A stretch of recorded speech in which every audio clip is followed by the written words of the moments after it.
본 방송에서 제공하는 투자 정보는 투자 판단에 대한 조언입니다.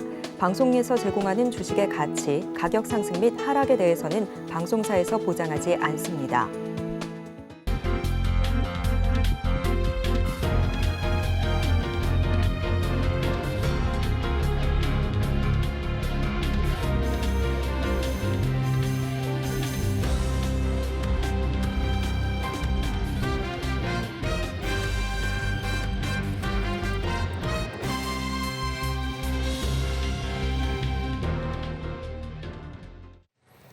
시청자 여러분 안녕하세요. 오늘을 돌아보고 내일을 준비하는 오늘장 내일장 일부 진행의 백선혜입니다. 간밤에 발표됐던 베이지북에서는 미국의 경제 성장이 완만하고 고용 성장이 조금 둔화됐다는 소식이 전해져 왔습니다. 한편 IMF에서는 우리나라의 재정 정책의 긴축 기조가 당분간은 유지돼야 한다라는 점을 시사했는데요. 시장으로 돌아와서 살펴본다면 우리 양대 시장은 오늘도 힘을 내지 못하고 있습니다. 외국인과 기관의 동반 매도세가 나오면서 코스닥 시장에서 더욱더 낙폭이 크게 관찰되고 있습니다. 하락하는 종목수가 훨씬 더 많이 집계되고 있는 우리 시장인데요.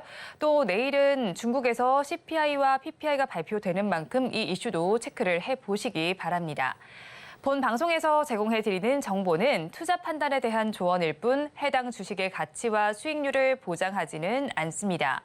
아울러 서울경제TV와 서울경제신문은 당사의 브랜드입니다. 최근 당사를 사칭하는 피해 사례가 늘어나는 만큼 각별히 주의해 주시기 바랍니다. 또 저희 방송 유튜브를 통해서도 보실 수 있습니다. 유튜브 검색창에 서울경제TV라고 검색하시면 저희 방송과 함께 하실 수 있으니까요. 실시간 채팅도 많이 참여해 주시기 바랍니다. 9월 7일 목요일입니다. 오늘장 내일장 1부는 이 시각 보도본부로 시작하겠습니다. 앞서서 살펴보셨던 헤드라인 중에서 세 가지를 골라서 심층적으로 다뤄보겠습니다. 오늘은 보도국의 서지은 기자와 함께합니다. 어서 오세요. 안녕하세요. 첫 소식부터 알아보도록 하겠습니다. 중국의 스마트폰 소식입니다. 화웨이의 최신형 스마트폰이 미국 내에서 큰 충격을 일으켰다고 하죠. 이유가 뭔가요? 네, 중국 화웨이의 최신 스마트폰에 미국의 첨단 공정이 적용됐다는 의혹을 받고 있기 때문입니다. 앞서 화웨이는 7나노미터 공정 프로세서를 탑재한 프리미엄 스마트폰을 출시했습니다. 이에 따라 미국의 제재에도 불구하고 중국이 반도체 기술 개발에서 돌파구를 마련했다는 평가가 나오기도 했습니다. 하지만 마이클 맥콜 미국 하원 외교위원장은 새 화웨이 스마트폰에 프로세서를 공급한 중국 업체 SMIC가 미국의 제재를 위반한 것이 확실해 보인다고 밝혔습니다. 3년 전 화웨이는 미 상무부의 수출 규제를 받기 시작했는데요. 미국의 반도체 기술이 화웨이에서 사용되면 군사적 용도로 사용될 수 있다는 지적이 나왔기 때문입니다. 그러면 미국 백악관은 어떤 조치를 취하겠다고 밝혔을까요? 네, 미국 백악관은 중국 화웨이의 최신형 스마트폰에 사용된 반도체와 관련한 추가 정보를 확인하고 있다고 밝혔습니다. 파이낸셜 타임스에 따르면 제이크 설리반 미국 국가안보 보좌관은 화웨이가 새로 출시한 스마트폰에 대한 더 많은 정보가 필요하다고 강조했습니다. 중국 반도체 업체 SMIC는 지난해 비트코인 채굴을 위해 7나노미터 수준의 첨단 소형화 칩을 제공하기 시작한 것으로 알려져 있는데요. 이는 미국이 최신 반도체 제조 장비에 대한 접근을 제한하려는 시도를 감안할 때 업계에서는 충격적인 기술 개발이라고 FT는 설명했습니다. 미국 내에서도 화웨이 스마트폰은 중국의 반도체 부문이 이룬 기술적 진보를 보여준다는 평가가 나오고 있습니다. 다음 소식 살펴보도록 하겠습니다. 민간 건설사의 주택 인허가 실적이 급감하게 되고요. 또 LH에서 철근 누락 사태가 나타나게 되면서 주택이 많이 부족한 상황입니다. 그렇다면 정부에서는 이런 공급 부족 우려에 대해서 언제쯤 대책을 발표할 계획일까요? 네, 정부는 오는 20에서 25일에 부동산 공급 대책을 발표할 계획입니다. 원희룡 국토부 장관은 지난 5월 5일 열린 회의에서 추석 전인 이달 20에서 25일쯤 관계부처 협의를 거쳐 공급 대책을 발표하겠다고 말한 바 있습니다. 이어 원희룡 장관은 금융과 토지, 원자재 생산 공급 등 전방위적으로 대책을 모색하고 있다고 설명했습니다. 그럼 여기서 어떤 대책이 발표될 걸로 예상되고 있나요? 네, 건설업계에서는 정부가 금융 지원과 비금융 규제 완화를 병행해 공공과 민간 공급을 앞당길 것으로 전망하고 있습니다. 먼저 부동산 프로젝트 파이낸싱 만기 연장 등을 통해 위축된 주택 공급 금융을 지원하는 방안이 담길 것으로 보입니다. 주택 사업자의 현금 흐름이 끊기지 않도록 뒷받침한다는 계획입니다.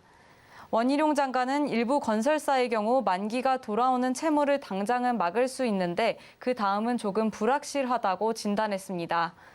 이어 추가 담보 제공을 하거나 수익성이 좋은 사업장을 매각해 현금 흐름이 끊기는 부분이 없도록 하는 등의 자구책을 조율 중인 업체가 일부 있다고 설명했습니다.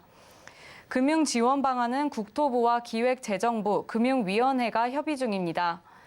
규제 완화를 통해 예정된 공급 물량을 앞당기는 대책도 예상됩니다.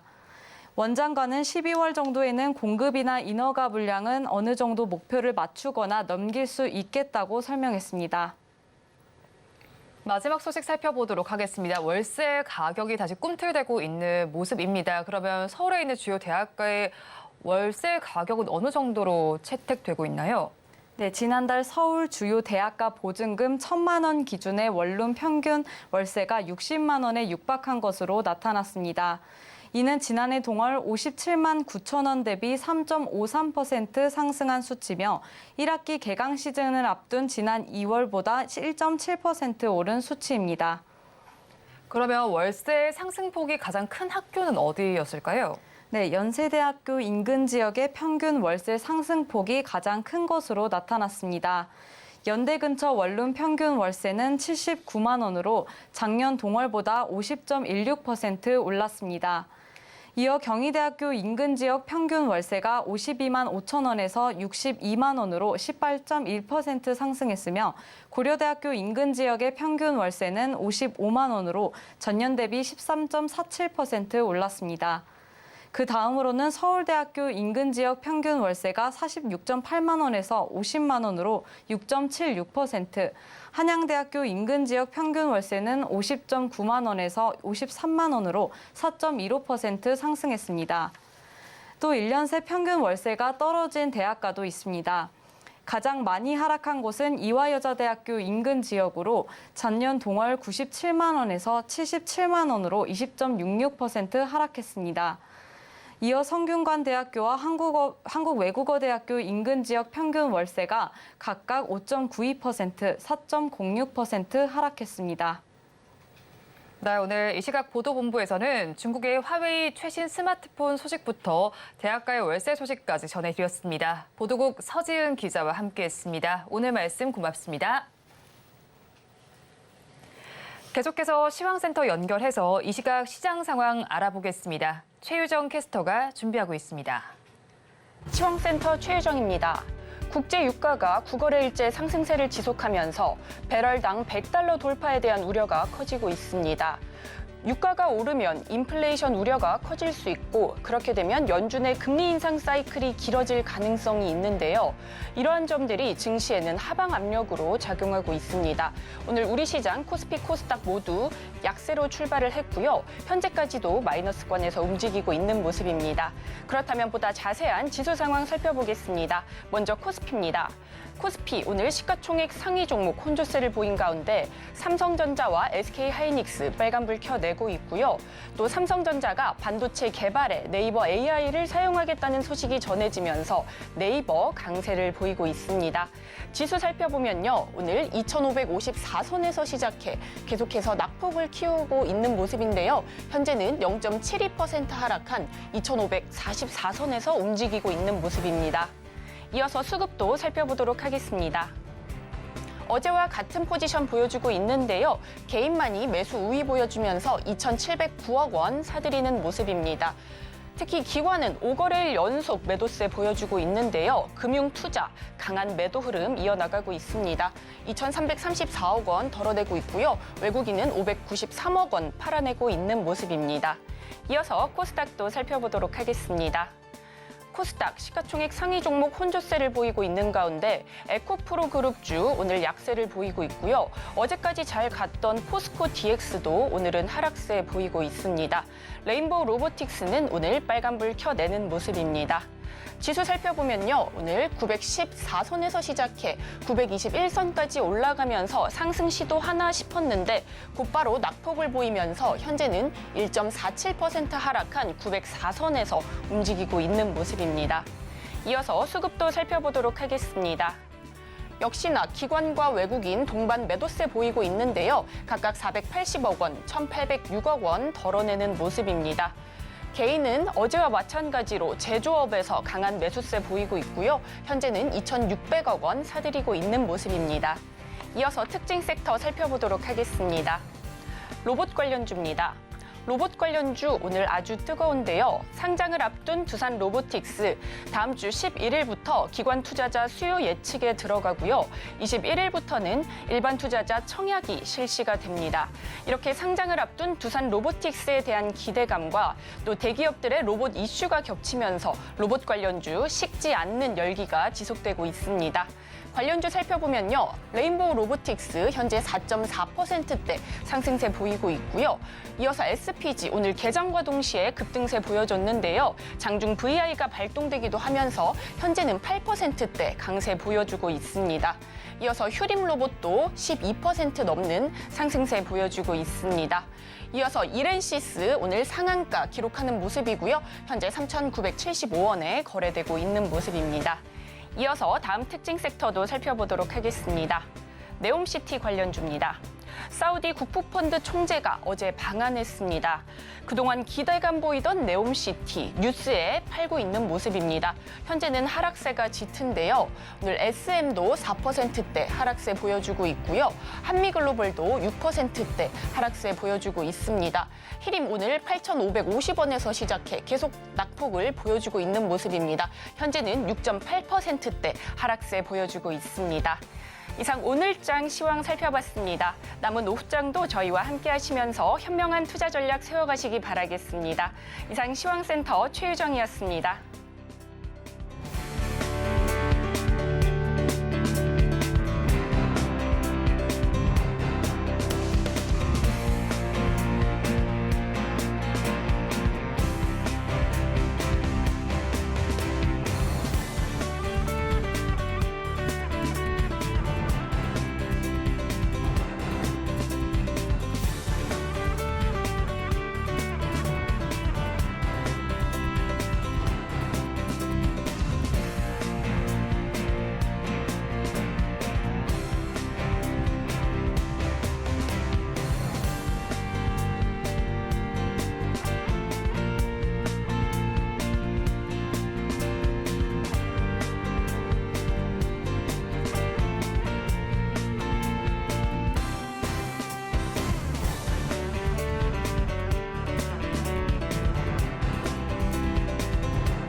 시시각각 변하는 시장의 이슈와 주가의 변동성에 투자 전략을 업데이트해보는 시간입니다. 오늘은 나도투자연구소의 이재규 본부장과 함께합니다. 어서 오세요.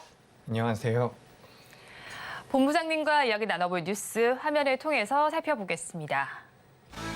오늘의 뉴스입니다. 중국이 정부기관 공무원들에게 아이폰 등 외국산 브랜드 스마트폰 사용을 금지했습니다. 현지 시간으로 어제 애플의 주가는 지난 거래일보다 3.58% 하락했는데요. 이에 오늘 우리 증시에서 아이폰 관련주로 꼽히는 종목들의 주가가 장중 급락세를 기록 중입니다. LG이노텍과 더구전자, 하이비전 시스템에서 하락세가 나타나고 있습니다. 자세한 내용 짚어보도록 하겠습니다.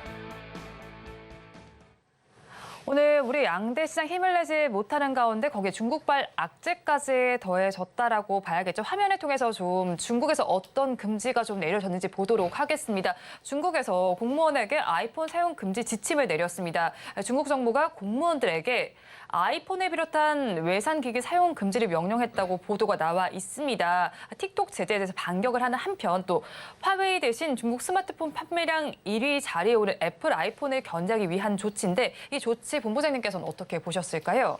네, 오늘 갑자기 좀 나온 내용이죠. 네. 그래서 새벽에 아이폰 미증시에서 애플 같은 경우는 낙폭도 굉장히 크게 나오곤 했는데 지금 우리나라 같은 경우도 애플 관련주로 엮여 있었던 기업들 같은 경우는 대체적으로 하락이 나왔습니다. 생각보다 좀 낙폭이 크게 나온 부분이고 이게 앞으로 어떤 추이를 가지고 진행이 될지를 우리가 계속해서 살펴봐야 할 것 같습니다. 그러니까 지금 이 LG 이노텍이라든지 LG 디스플레이라든지 BH 같이 애플 쪽에 엮여 있는 기업들 같은 경우는 뭐 애플에서 신제품을 낸다든지 하면 이제 주가에 굉장히 좋은 영향을 미치기도 하고 특히나 올해는 이제 아이폰 15가 계속해서 이제 출시될 예정이라고 해서 이런 기대감이 계속해서 반영이 됐었던 상황인데 이 뉴스를 가지고 봤을 때에는 우리가 지금 당장에는 조금 리스크가 생기지 않았나라는 판단이 들 정도로 우리가 좀 신경을 써봐야 되는 부분이라고 보고 있고 미국과 이제 중국이 계속해서 이렇게 대립을 하게 되면 어쨌든 글로벌 증시에서 우리나라도 굉장히 큰 피해를 타격을 받을 수밖에 없다라고 보고 있습니다. 그래서 이건 좀 작은 이슈라고 우리가 치부하기에는 계속해서 살펴봐야 되는 부분이 분명히 있다라는 말씀을 드리고 싶고 오늘 관련주들이 장 초반에 그래서 큰 폭으로 하락을 하다가 장후반부엔 어느 정도 반등이 나오는 모습도 있었지만 이 반등을 통해서 뭐 물량을 좀 덜어내야 될지 아니면 계속해서 공격적으로 매집을 해 나갈지에 대해서는 앞으로 뉴스가 어떻게 나오는지 이 뉴스 플로우를 좀 살펴보면서 대응할 필요가 있다라는 말씀을 드리겠습니다. 네, 뉴스 플로우를 바라보면서 좀 살펴봐야겠네요. 아무래도 좀 급하게 뉴스가 나온 만큼 앞으로의 이슈를 살펴봐야 되겠고 사실 좀 올해 들어서 애플의 주가를 살펴보면 좀 계속해서 올라가는 모습을 보이다가 지금 어제 장에서 또 빠지긴 했어요. 그런데 그런 만큼 애플이 빠진다면 우리 시장에도 관련된 종목들이 있잖아요. 뭐 LG 이노텍도 있고 뭐 LG 디스플레이도 있는데 LG 이노텍 같은 경우는 지금 주가를 보니까 5% 정도 내외에서 하락세를 보이고 있어요. 또 매출의 70% 정도를 애플에 의존을 하고 있는 만큼 추가적으로 더 빠질 수도 있을까요? 네, 지금 LG 이노텍 같은 경우는 매출이 애플량 매출이 굉장히 큰 회사입니다. 네. 그래서 영향을 받을 수밖에 없다라고 보고 있는데 사실 최근 제가 어제나 지난주까지만 하더라도 이 LG 이노텍에 대해서 굉장히 좀 긍정적인 스탠스를 보고 있었던 상황이기 네. 때문에 저도 아침에 이제 이런 기사를 접하고 나서 좀 당황스러웠는데 지금 이 뉴스가 어떻게 흘러갈지를 사실 우리가 정확하게 예측하기가 네. 어렵습니다. 중국 쪽에서 어떤 액션을 취할지에 대해서. 그래서 미국과 중국이 어떤 형태로 지금 협의를 해가는지가 굉장히 중요할 거라고 생각을 하고 현재까지 진행이 되고 있는 애플과 이 LG 이노텍 간의 그런 사업적인 부분에 대해서는 갑자기 어그러질 가능성은 없다라고 보지만 결국에는 애플이 이제 중국 쪽에서 매출이 거의 20% 가까이 나오는 상황입니다. 근데 그 애플에 대한 매출을 중국 쪽에서 나라에서 제재하게 된다면 매출이 줄어들 가능성이 높겠죠. 네. 그렇게 된다면 뭐 LG 이노텍이라든지 우리나라에 관련된 기업들 같은 경우도 실제 매출 자체가 줄어들 가능성이 있기 때문에 좀 우리가 계속해서 주의할 필요는 있다라는 말씀을 드리고 싶습니다. 그래서 뭐 주가의 관점에서 이제 보유를 하신 분들 같은 경우는 뭐 LG 이노텍을 단타로 접근하신 분들은 많이 안 계실 거라고 봅니다. 네. 어쨌든 우량한 기업이고 추세적인 성장을 보고 투자하신 분들이기 때문에 단타의 관점이 아니라고 한다면 뭐 보유하신 분들 같은 경우는 어느 정도 좀 가져가 보셔도 되지만 지금 신규로 접근을 해 보신다면 살짝 자제해야 되는 상황이 아닐까. 그러니까 뉴스를 조금 더 확인을 하고 어떤 식으로 흘러가는지를 살펴보고 우리가 접근을 하는 게 맞다. 이런 의견을 드리도록 하겠습니다. 네, LG 이노텍을 보유하신 분들께서는 조금 더 긴 관점으로 보시면 될 것 같지만 신규 접근은 지금 시점에서는 자제해 보는 것이 좋겠다라고 전해주셨습니다. 한편 또 BH도 좀 살펴보도록 할게요. 주가가 지금 6%대 정도로 밀리고 있어요. 아이폰 OLED에 사용되는 연성 회로 기판을 생산하는 업체인데 사실 고객사로 뭐 애플도 있지만 삼성 디스플레이 같은 경우도 있잖아요. 그러면 이런 부분을 봤을 때 반등을 할 수도 있지 않을까요? 네, BH 같은 경우는 방금 전에 말씀드렸었던 LG 이노텍과는 좀 다르게 네. 삼성양 매출도 굉장히 크게 잡히고 있는 네. 회사입니다. 그러니까 LG 쪽보다는 삼성 쪽에 대한 매출이 좀 더 잡히고 있는 상태이기 때문에 어떻게 따져보면 방금 보셨었던 LG 이노텍보다는 좀 연관도가 떨어진다라고 볼 수 있는 부분인데, 이 FPCB 같은 경우는 어쨌든 다른 산업에서도 많이 사용이 되고 있는 분야이기 때문에 지금 이제 PCB 업체들 같은 경우는 이제 반도체 쪽에 대한 메리트도 부각될 수가 있어서 BH 같은 경우는 기업의 상황 자체는 극단적으로 나빠진다라고 보기는 어렵습니다. 하지만 앞서 보셨던 LG 이노텍보다도 지금 낙폭이 좀 크게 나왔다라는 것은 어쨌든 지금 시장에서 BH 같은 경우도 애플 관련주로 분류를 하고 있다라고 우리가 생각할 필요가 있는 거죠. 그래서 우리가 어쨌든 주가라는 것은 시장에서 반영해 주는 그 등락에 따라서 우리가 판단할 필요가 있다라고 보기 때문에 BH 같은 경우도 현재 아랫꼬리가 굉장히 길게 달려서 네. 이제 이게 낙폭이 좀 과하구나, 이제 애플 쪽에 대한 리스크가 많이 반영되지 않겠구나라고 섣불리 우리가 지레짐작을 할 수가 있는데, 만약에 한 차례 더 밀리게 된다면 8월 달에 나왔었던 저점대를 이탈할 가능성도 있습니다. 그렇기 때문에 BH 같은 경우도 LG 이노텍과 좀 비슷하죠. 이 기업 같은 경우도 지금 단타라든지 급등을 노리고 투자하신 분들은 많지 않을 거기 때문에 보유하신 분들 같은 경우는 그래도 저점대가 잡히느냐 여부를 좀 살펴보면서 보유할 필요도 있지만, 신규 매수 같은 경우는 앞서 말씀드렸었던 LG 이노텍과 비슷합니다. 공격적으로 들어갈 자리는 아니라고 생각을 하고요. 어쨌든 지금 나온 이 뉴스가 우리가 좀 별거 아니라는 듯이, 미국과 중국이 항상 그렇게 티격태격하니까 별거 아니라는 것이 치부할 수도 있겠지만, 어쨌든 중국 쪽에서 반격을 가하는 모습이죠. 미국 쪽에서 중국 쪽에 대한 제재를 계속해서 하다 보니까 중국 쪽에서 우리도 이런 걸 할 수 있다라는 것을 보여주는 거죠. 근데 여기서 이제 갈등 관계가 심화된다라고 한다면 애플 쪽의 매출 자체가 줄어들 가능성이 있습니다. 그렇게 되면 뭐 BH, 지금 시장에서 어쨌든 BH를 뭐 연성회로 기판 FPCB 관련주로 분류를 하면서도 애플 관련주로 보고 있기 때문에 그 영향은, 여파를 피해가기가 어렵다라고 보고 있습니다. 그래서 어쨌든 계속해서 이거는 오늘 어떻게 보면 처음 나온 뉴스라고도 볼 수 있기 때문에 네. 계속해서 뉴스를 추적하는 것이 필요하다라는 의견 드리겠습니다. 네, BH의 경우에도 보유하신 분들께서는 저점을 좀 확인해 볼 필요가 있으실 것 같고, 신규 매수는 자제하는 것이 좋겠다는 의견을 주셨습니다. 그런데 애플 관련주만 지금 빠지는 게 아니죠. 중국과 관련해서 사실 뭐 리오프닝주라고 불릴 수 있는 뭐 면세점, 카지노, 그리고 화장품까지 다 지금 빠지고 있는 상황입니다. 사실 지금 하락률을 보니까 화장품주도 그렇고 전반적으로 1에서 2%대 전반의 약세를 보이고 있어요. 섹터 전반이 그렇게 보이고 있는데, 사실 또 중국 내에서 반일 감정이 확산되면서 수혜를 받을 것이라고 기대하면서 사실 그런 기대감 때문인지 기관들도 매수를 해왔던 것 같거든요. 그렇다면 저희는 지금의 하락을 무슨 이유 때문이라고 봐야 할까요? 네, 저도 이제 중국 쪽에서 애플에 대한 제재를 가했을 때 네.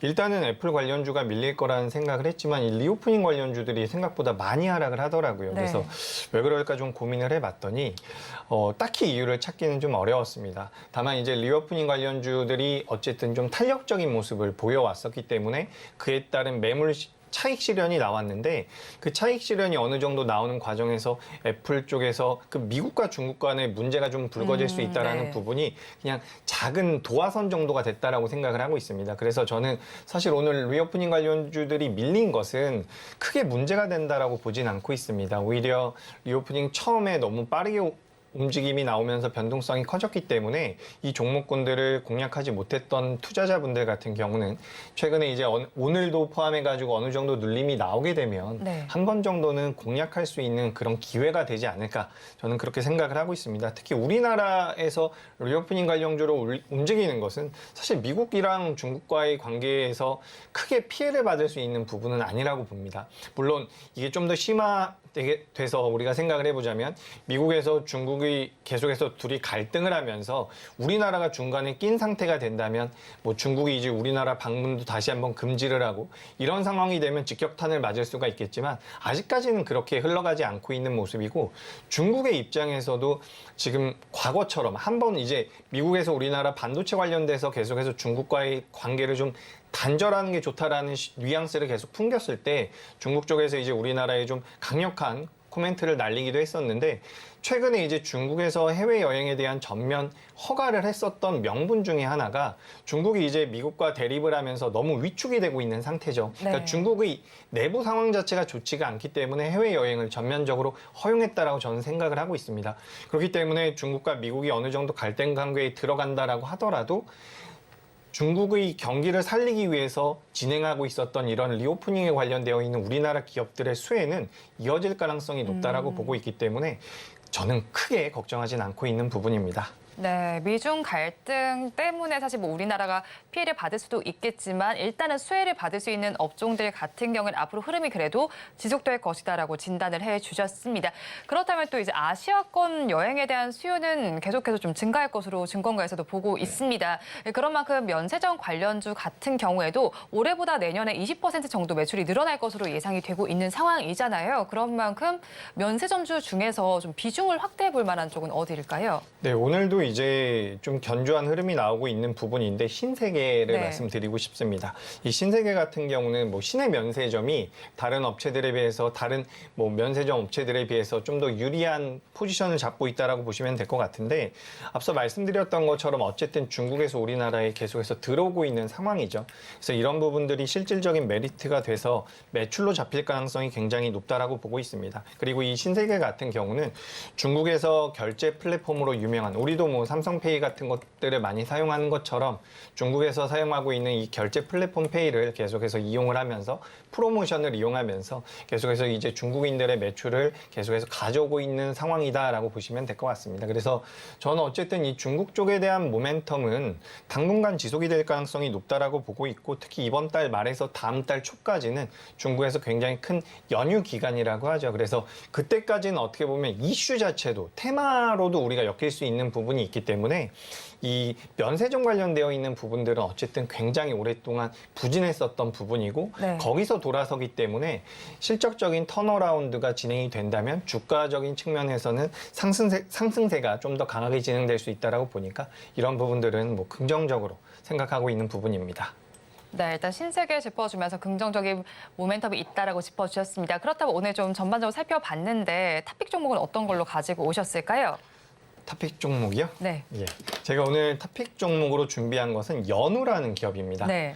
연우 같은 경우는 화장품 용기를 만드는 회사죠. 네. 화장품 용기를 만드는 회사인데 지금 우리가 리오프닝 관련주 중에서 오늘 뭐 면세점 관련주라든지 카지노 관련주라든지 많은 종목군들이 하락을 하고 있고 그에 더해서 이제 화장품 관련주들도 많이 하락을 하고 있는데 연우 같은 경우는 어쨌든 화장품 용기를 만드는 회사입니다. 그렇기 때문에 개별적인 화장품 회사가 매출이 잘 못 나오거나 뭐 영업이익이 잘 안 나온다라는 리스크가 있다라고 한다면 연우 같은 경우는 지금 우리나라에 거래가 되고 있는 우리나라에 상장되어 있는 여러 가지 화장품 회사들이 대부분 다 이제 연우라는 회사의 화장품 용기를 사용하고 있다라는 거죠. 네. 그렇기 때문에 화장품 기업 한두 개만 보고서 우리가 연우를 공략하는 것이 아니라 이 화장품 업종 자체가 전체적으로 전반적으로 개선될 수 있다라는 부분에 포커스를 두면 좋을 것 같습니다. 그래서 연우라는 기업 같은 경우 오늘 탑픽으로 제가 오늘 리오프닝 관련주들 많이 하락을 했는데 연우 같은 경우도 장 초반에 많이 밀렸다가 현재는 반등을 많이 한 상황이죠. 어찌됐건 간에 저는 화장품 관련주들이 매출이 늘어날 가능성이 굉장히 높다라고 보고 있고 화장품 관련주들의 매출이 늘어난다라고 한다면 연우 같은 경우는 어떻게 보면 당연히 수혜를 받을 수밖에 없는 상황이죠. 네. 그리고 제가 조금 더 말씀드려보자면 이 화장품 기업들 같은 경우도 과거에는 중국 쪽에 대한 매출이 굉장히 크게 잡혔습니다. 네. 근데 이제 몇 년 동안 중국인들이 우리나라에 들어오지도 못하고 우리나라 기업들의 뭐 화장품 기업들의 로드샵들도 많이 문을 닫고 그래서 굉장히 부정적인 이슈들이 많이 있었는데 그때 이제 화장품 기업들마다 자구책을 활용해서 뭐 미국이라든지 일본이라든지 유럽이라든지 중국뿐만 아니라 다른 나라의 매출 구조를 계속해서 다각화시켜 놨다라는 거죠. 그래서 이제 매출이 어느 정도 정상화되고 있었던 상황에서 중국 쪽에 관광객이 들어오고 매출이 더 늘어나게 된다면 외형 성장까지도 가능하다라고 보고 있습니다. 화장품주가요. 근데 그 화장품주들 대부분의 화장품주들에 납품을 하고 있는 연우 같은 경우는 어쨌든 전체적으로 수혜를 받을 가능성이 굉장히 높다라고 보고 있고, 지금 이 펜텍코리아라는 기업과 화장품 용기 시장에서 1위를 계속해서 다투고 있는 상황인데, 펜텍코리아 같은 경우는 저점에서 상승한 그 상승률이 굉장히 높습니다. 네. 근데 상대적으로 연우 같은 경우는 이 상승폭이 제한적이었었던 부분이기 때문에 지금부터 움직임이 나온다라고 한다면 기대 수익률이라고 하죠. 많이 올라갈 가능성이 높다라고 보고 있기 때문에 연우를 오늘은 전체 시장에서 제가 탑픽 종목으로 말씀드리도록 하겠습니다. 네, 오늘의 탑픽 종목은 화장품 용기 시장에서 펌텍코리아와 1위 자리를 다투고 있는 연우를 짚어주셨습니다. 지금까지 나도투자연구소의 이재규 본부장과 함께했습니다. 오늘 말씀 고맙습니다.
마켓리더의 시선으로 글로벌 경제와 산업 트렌드를 체크하고 이걸 수익으로 연결해보는 시간, 고수의 선택 시간입니다.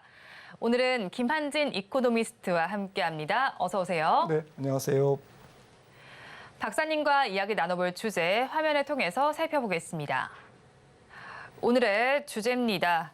9월 시장은 유가와 금리, 환율이라는 삼중고를 겪고 있습니다. 그런 만큼 관망을 해야 할지, 비중 확대를 해봐야 할지 한번 전략을 짜봐야 할 텐데요. 자세한 내용 짚어보도록 하겠습니다.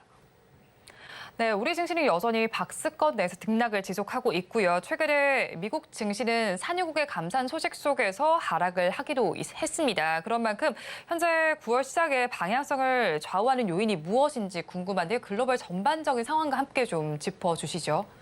네, 글로벌 증시 전반은 7, 8월까지, 네. 8월까지는 주가가 상승했고, 특히 상반기에 좀 미국도 그렇고 우리나라도 그렇고 좀 전 세계 증시가 조금 차별화와 집중화로 상승했거든요. 네. 거기에 따른 조금 후유증이 지금 9월 장세를 지배하고 있다라고 생각을 하고 있고요. 약간의 밸류에이션 부담이 있지만 과열인 종목이 있지만 시장 전체가 거품은 아닌 상태에서 새로운 돌파구를 찾기 위해서는 조금 계기가 있어야 되는데 이 계기를 찾는 과정에 말씀 주셨듯이 금리가 오르고 유가가 네. 오르고 달러가 강세로 가니까 전체적으로 위험자산 시장에 묵직한 조금 악재 요인이 좀 등장해 있는 상태에서 오두가도 못하는 네. 이제 그러한 모습을 보이고 있습니다. 네, 위험자산 시장에 묵직한 좀 악재 요인이 등장했다라고 좀 전해주셨네요. 근데 또 현재 미국 기준금리를 살펴보면요, 22년 만에 최고 수준입니다. 사실 우리나라와의 금리 차도 가장 크게 좀 많이 벌어져 있는 상태인 걸로 알고 있어요. 그런데 이런 상황 속에서 미국 기업들이 좀 파산을 한다라는 소식도 전해지고 있고요. 비우호적인 환경이 지속이 되고 있습니다. 그렇다면 연쇄적인 파장을 일으킬 수도 있지 않을까요? 네, 사실 미국 경기는 좋고 또 좋으니까 인플레가 안 잡히고 인플레가 안 잡히니까 또 통화 정책이 긴축적으로 유지할 수밖에 네. 없는 이제 그런 상황으로 가고 있는데 문제는 저 주식 시장의 좀 분위기랑 매크로 전반의 분위기는 조금 다르거든요. 네. 그러니까 사실 S&P 500이나 다우 30은 가장 좋은 종목을 묶어놓은 거잖아요. 그래서 네. 빅테크 종목들 같은 경우에는 현금도 많이 갖고 있고 부채는 적습니다.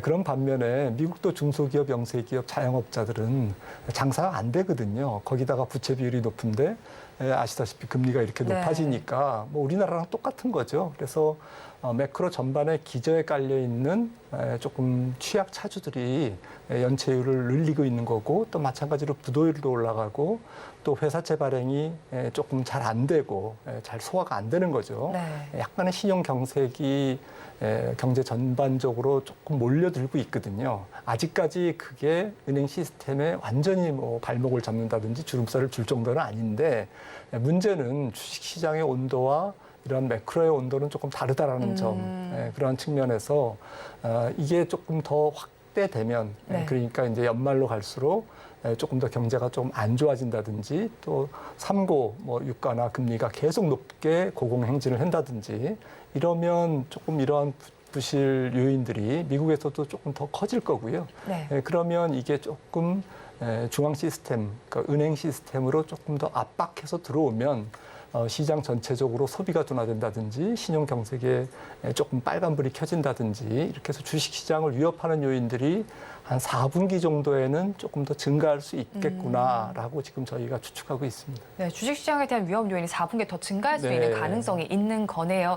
또 그렇다면 이제 금리와 관련된 이야기도 좀 해보도록 하겠습니다. 연준의 고위 인사들의 경우에 사실 금리 동결에 관련된 이야기를 하고 있는 것 같습니다. 뭐 최근에 발표된 경제 지표들을 살펴본다면 뭐 더 이상의 인상은 필요 없다라고 하면서 이런 발언들을 좀 해왔었거든요. 이 발언들은 좀 어떻게 보시는지 궁금하고요. 최근에 발표된 경제 지표에 대해서는 어떻게 평가를 하실까요? 네, 지금 뭐 여러 가지로 네. 혼란스럽지만 뭐 그 중앙은행 정책가들 또 좀 정책 결정을 하시는 분들의 의견은 네. 뭐 전체적으로 한마디로 뭐 좀 보면 로레타 메스터 총재가 얘기했던 네. 데이터에 의존하겠다. 이거는 이제 파월 의장도 뭐 수차례 얘기한 거죠. 네. 그래서 그런 만큼 다음 주에 이제 있을 8월 달 소비자 물가 지수 이 발표가 좀 중요한데요. 결국 연준 위원들도 뭐 지금 금리를 조금 완전히 동결해야 된다라고 네. 주장하기에는 인플레이 요인이 여전히 조금 남아 있는 거거든요. 네. 지금 뭐 지난달 CPI가 나와야 알겠습니다만은 전월 대비 0.2% 올랐다가 그러니까 네. 6월 대비 7월은 헤드라인이나 뭐 근원이나 전월 대비 6월 대비 0.2% 증가했거든요.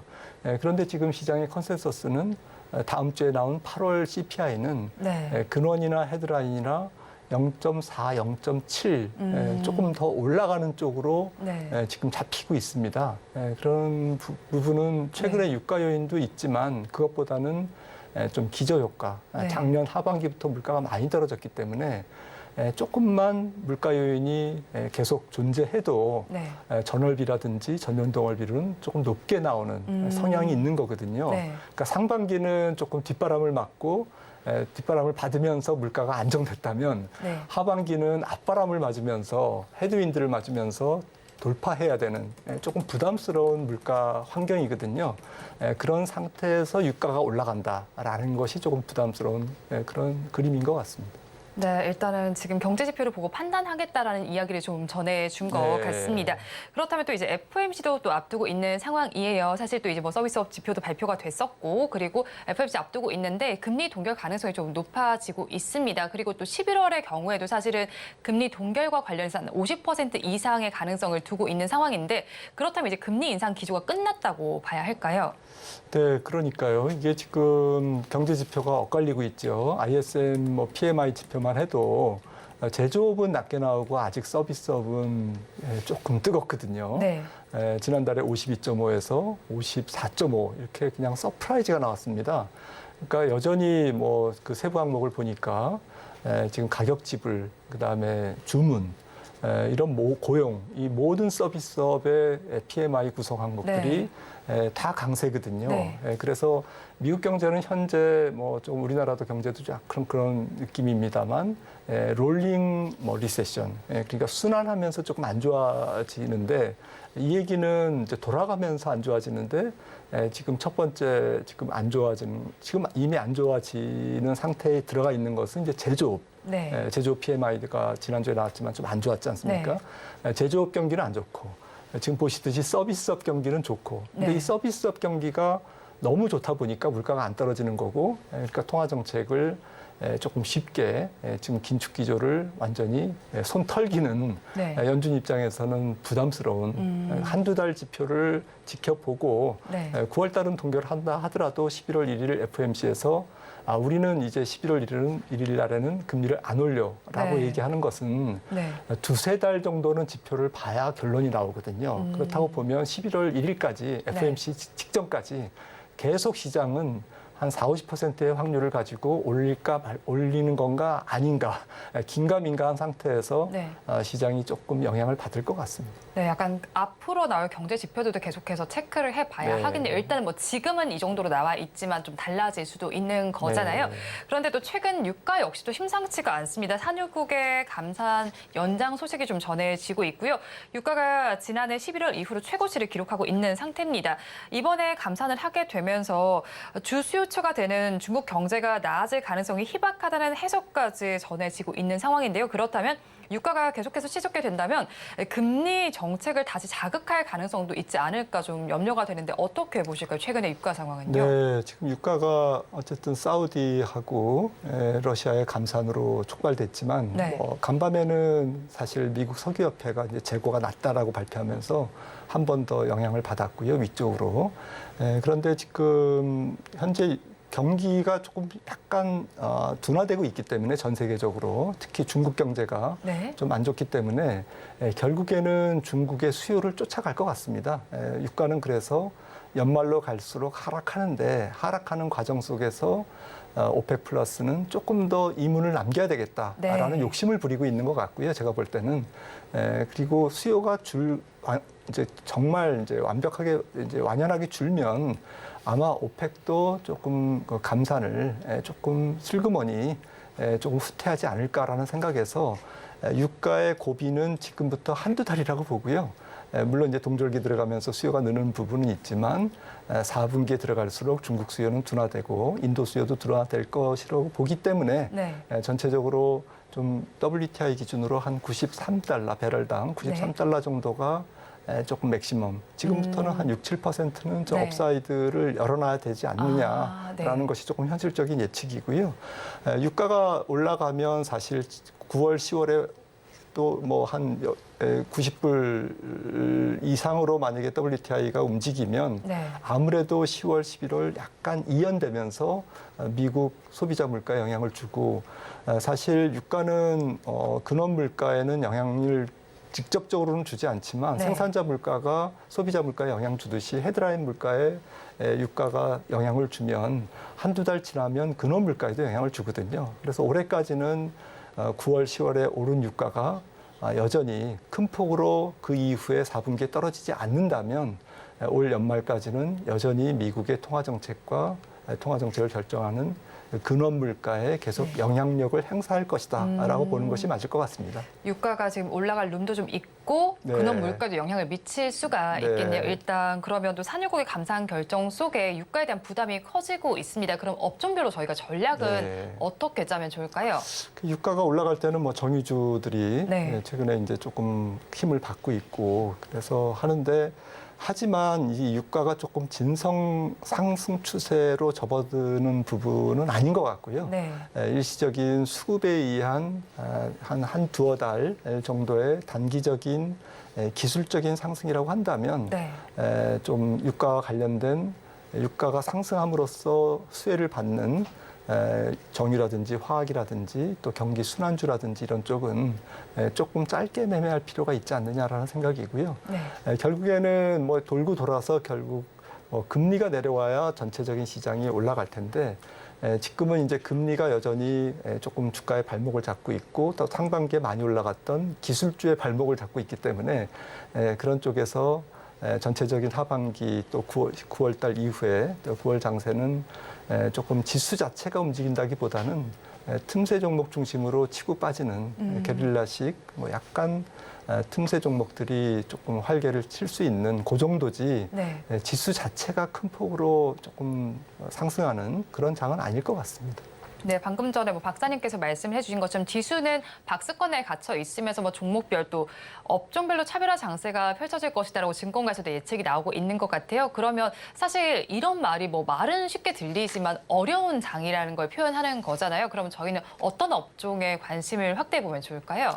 맞습니다. 사실은 좀 지금 물려있지 않으면 사실은 조금 네. 쉬는 방법도 한 방법인데 아무튼 포지션이 어떻게 됐든지 간에 투자자분들이 고민이 좀 많으실 수밖에 없는 그런 장이고요. 9월장은 그렇게 될 것 같고 이런 장일수록 결국 조금 섣부른 매매는 좀 자제하시고 전체적으로 주식을 팔고 떠나기보다는 결국 이런 조금 어수선한 상황, 매크로적으로도 또 여러 가지 밸류에이션적으로도 어수선한 상황은 조금 버티면 또 지나가거든요. 네. 그런 측면에서 좀 어쨌든 쉬는 것도 투자다. 네. 그리고 잠잠히 있는 것도 투자인데 일단 섣부른 매매는 조금 하지 말고 굳이 매매를 하신다면 조금 틈새 성장주는 조금 장기적으로 보시면 반도체 같은 경우는 더 떨어질 룸은 없다라는 것이 지난번에 확인됐지 않습니까? 네. 삼성전자 같은 경우도 그렇기 때문에 언제 올라갈지는 조금 미지수지만 바닥이 확인된 반도체라든지 인터넷이라든지 또 컨텐츠 종목 또 K 컨텐츠 이런 쪽이라든지 네. 그리고 신재생이나 방산 여러 가지 또 IT 소재 부품 장비 이런 쪽들은 어쨌든 성장성이 살아 있거든요. 네. 그런 성장성이 살아있는 종목 중심으로 밸류에이션을 보시면서 좀 보수적으로 매매하시는 9월달이 됐으면 좋겠습니다. 네, 그런데 이제 9월 시장을 살펴보면 기대도 있지만 우려도 공존하고 있는 상황입니다. 네, 그렇다면 시장은 계속해서 혼조 양상을 보이고 있는데 거기에 또 지수를 또 끌어올릴 만한 뚜렷한 호재 요인도 없는 것 같아요. 그러면 저희 시장에는 어떻게 대응을 하면 좋을까요? 네, 맞습니다. 금리와 물가와 유가가 조금 안정돼야 네. 그 다음 스텝이 진행될 것 같습니다. 근데 지금 이런 삼고 현상이 모든 어느 나라 증시에나 좀 부담으로 작용하고 있고 더군다나 이제 이웃나라 중국이 조금 무거운 부채 조정 이슈를 갖고 있지 않습니까? 네. 갖고 있는 상태에서 위안화의 절하 압력이 있고 거기에 따라서 원달러도 약간 위로 올라가는 속성을 보이고 있기 때문에 전체적으로 외국인들이 적극적으로 개입하지 않는 장세가 9월 장세일 것 같고요. 그렇다고 보면 국내 기관과 개인들이 어쨌든 포지션을 어떻게 주냐에 따라서 변동성이 결정되는 그러한 약간의 변동성이 있는 장세가 전개되지 않을까라고 생각했어요. 올라가면 조금 추격하지 말고 떨어지면 사고 그런 정도로 좀 트레이딩 하시는 그런 지혜가 필요한 것 같습니다. 그럼 9월을 전반에 또 놓고 봤을 때 박사님 이게 포트폴리오 내에서 저게 비중을 확대하거나 줄이거나 이런 건 안 하는 거 그냥 그대로 두는 게 좋을까요? 네, 저는 전반적으로 그 주식 투자를 할 때 좀 전체적인 위험 자산과 안전자산 비중을 그대로 가져가는 7대 3이라든지 6대 4라든지 개인마다 차이가 있지만 가져가는 전략이 좋을 것 같습니다. 그 안에서 포트폴리오 조정을 하시는 게 조금 결과적으로 시간이 지나면 잘했다라는 그런 것 같고요. 급하게 주식의 비중 자체를 조절하는 전략은 좀 가능하면 정말 금융위기가 온다든지 정말 어마어마한 불안 위험이 있다든지 이런 때가 아니면 조금 종목 혹은 섹터 전체적으로 약간 그 주식 안에서 조정을 하고 지금 수익률이 저조하다 보면 조금 급하실 수 있잖아요. 그럴 때 조금 기다리는 것이 조금 잠잠하게 기다리다 보면 또 수가 보이거든요. 틀림없이. 그런 9월장이 조금 그런 답답함을 바로 해소시켜주기에는 조금 부족한 그런 증시 환경이 될 수는 있겠지만 이럴 때일수록 조금 좀 긴 호흡으로 대응하셨으면 좋겠습니다. 주식 자체의 비중을 조절하기보다는 주식 내에서 한번 조절하는 전략 취해보시면서 긴 호흡으로 가져가면 좋겠다라고 정리를 해주셨습니다. 지금까지 김한진 이코노미스트와 함께했습니다. 오늘 말씀 고맙습니다. 오늘 장 내일 장 일부에서 전해드린 소식 정리해서 보여드리겠습니다. 화면으로 확인해 보시죠. 오늘 장 내일 장 일부의 핵심입니다. 오늘 아이폰과 관련된 소식이 나와 있습니다. 중국에서 좀 뉴스가 나오면서 공무원들에게 제한을 가하는 소식이 전해졌는데요. 이에 따라서 미중 관계에 따라서 추가 하락 가능성도 있으니까 이 점 염두에 두시기 바랍니다. 그리고 리오프닝주 중에서 화장품 같은 경우에는 업황 개선 기대감이 잔존하고 있습니다. 그중에서도 화장품 용기와 관련된 업체인 연우를 공략해 보시면 좋겠다고 전해주셨습니다. 마지막으로 시장 전반에 대한 내용을 전해주셨는데요. 4분기에는 위험 관리를 해볼 필요가 있겠습니다. 긴 호흡으로 접근하면 좋겠다라는 의견을 주셨으니까 투자 의견을 참고해 보시기 바랍니다. 본 방송에서 제공해드리는 정보는 투자 판단에 대한 조언일 뿐 해당 주식의 가치와 수익률을 보장하지는 않습니다. 아울러 서울경제TV와 서울경제신문은 당사의 브랜드입니다. 최근 당사를 사칭하는 피해 사례가 늘어나는 만큼 각별히 주의해 주시기 바랍니다. 오늘장 내일장 1부에서 준비한 순서는 여기까지입니다. 저희는 잠시 후 2부로 돌아오도록 하겠습니다. 2부 끝까지 함께해 주시기 바랍니다.